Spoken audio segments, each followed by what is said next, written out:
What if running your business didn't mean sacrificing your time, your health, or your weekends? Welcome to Own Your Time, where we trade hustle culture for mindful, sustainable success.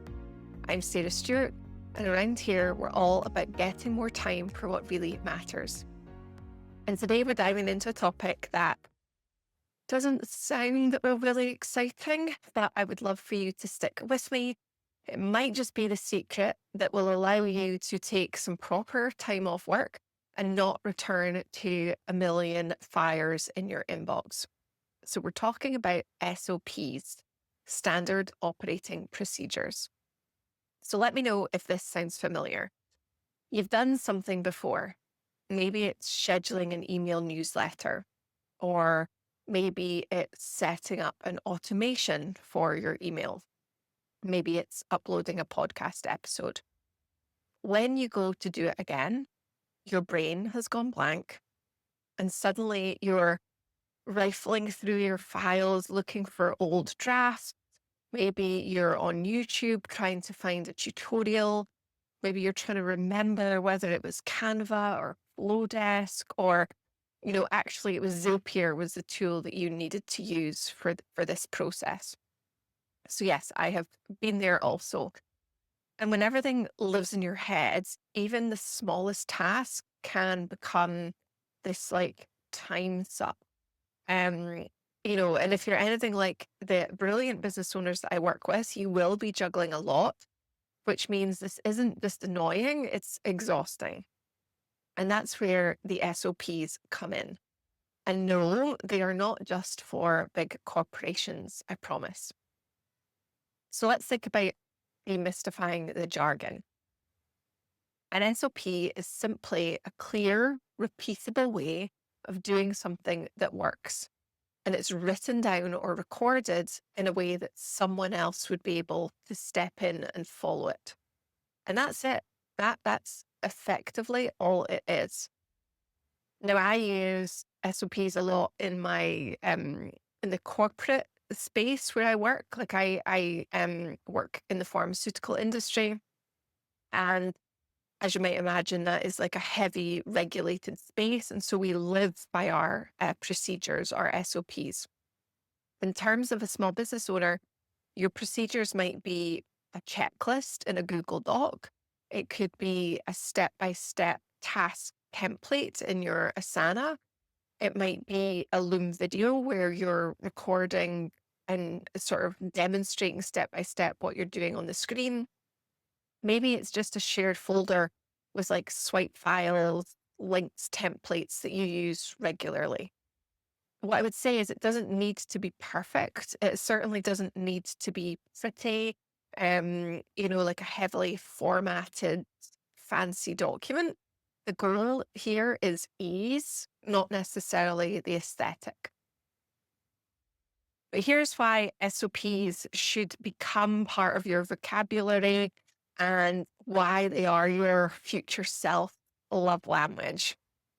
So they free up brain space. You're not having to reinvent the wheel every time you do something. They will reduce errors. So everything is going to be done the same way that you've done it before, whether that's by you or, a VA or someone else in your team. They can help you delegate. So you stop becoming the bottleneck and start being the boss. They also build trust in your systems, in your team, and in yourself. And they can help set you up to grow, because when those foundations are solid, you can then scale without everything wobbling. And, think of SOPs as that scaffolding that help to hold a thriving business together. So where do you start when it comes to SOPs, and when should you think about actually writing or documenting the procedure? So if it's a task that you've done more than once, it's worth documenting. So take a look at your week and ask yourself, what tasks am I repeating?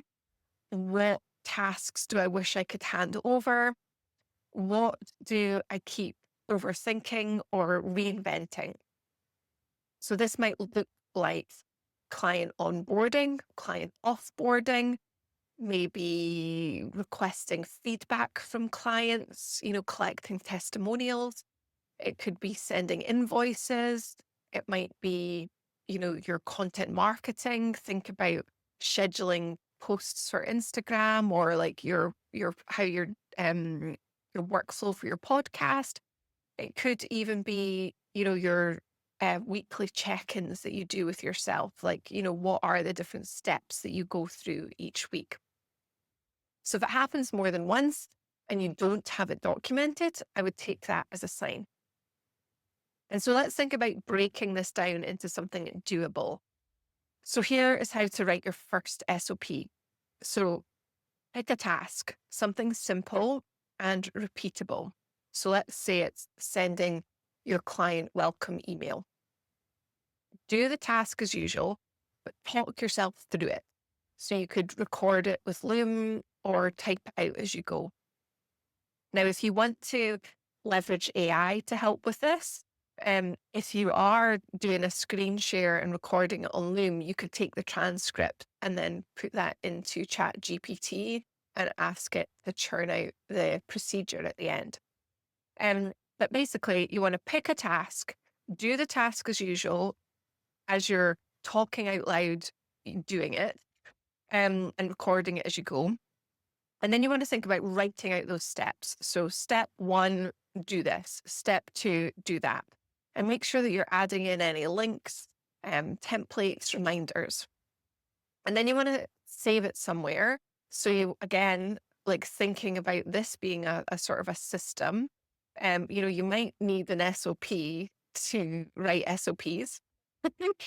um, but it might be that you're storing them, in a Google Drive or a project in Asana, somewhere that that you're going to be able to find it again. And then you want to test it. So hand it over to a BA if you have someone in your team and get them to work through it.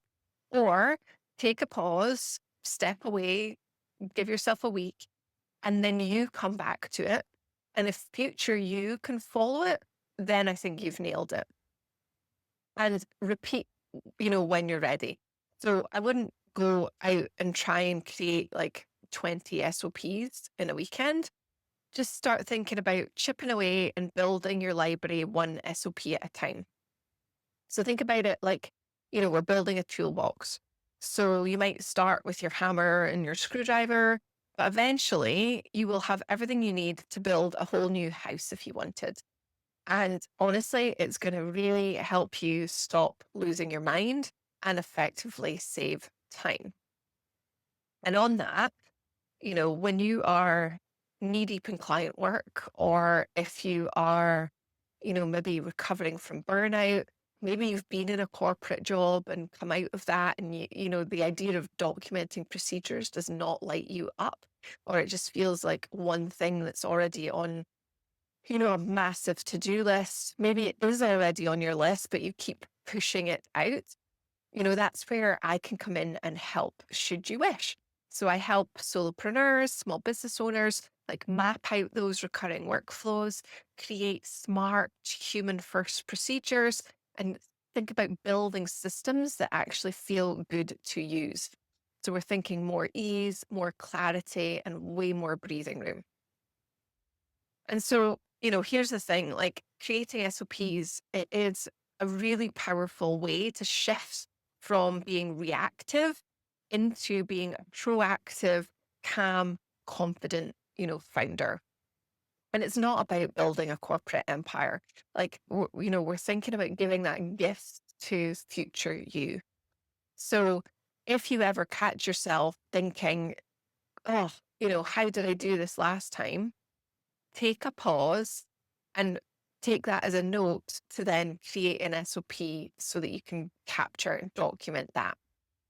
Start small, keep it simple, and trust that every document you create is one step closer to a business that's going to support your life, not consume it. And if this episode gave you that little spark of, yes, okay, Sarah, like I hear you, I need this, take that as a little nudge to create one SOP this week, just one.